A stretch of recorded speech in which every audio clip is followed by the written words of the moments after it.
was proven in court that there was no interference, hence irresponsible.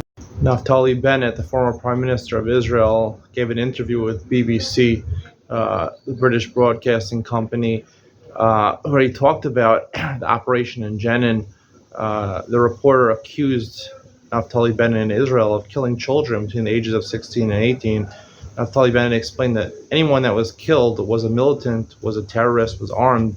She persisted and said that even though they're still children, at which point Bennett responded to her, if you had a 17-year-old child shooting at your family, what would you call him? There was no response to that question.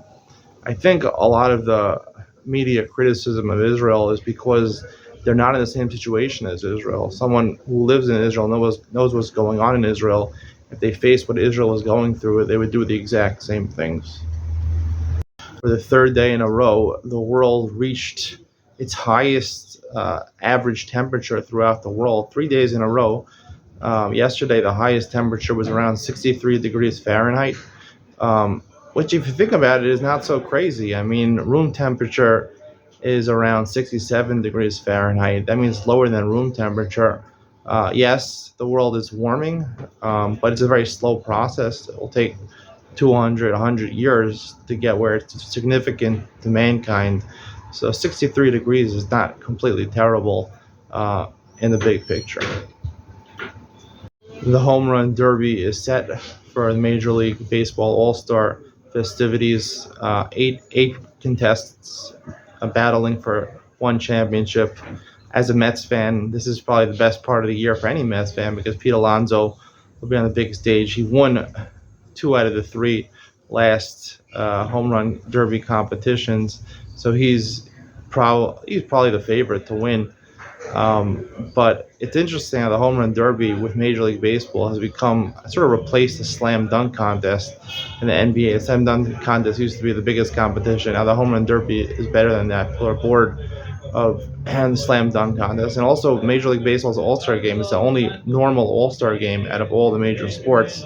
So it's very exciting for the home run derby.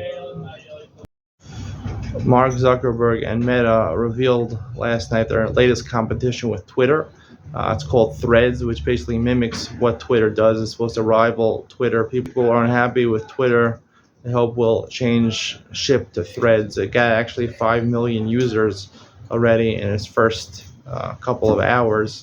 I will say this, that there is a talk of a cage fight between Elon Musk and Mark Zuckerberg, which seems pretty legitimate. And I think the reason it's legitimate is for this reason, that he's coming out with Threads to basically compete with Twitter. So when you're competing in business, you get angry at each other, you want to fight each other.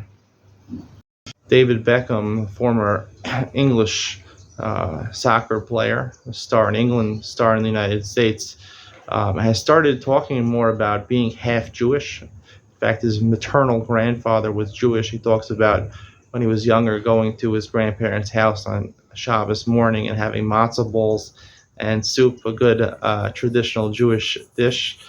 I think it's just noteworthy in the media and in popular culture that people are more willing to identify themselves as Jewish. A lot of people in the business world will go with their Jewish names.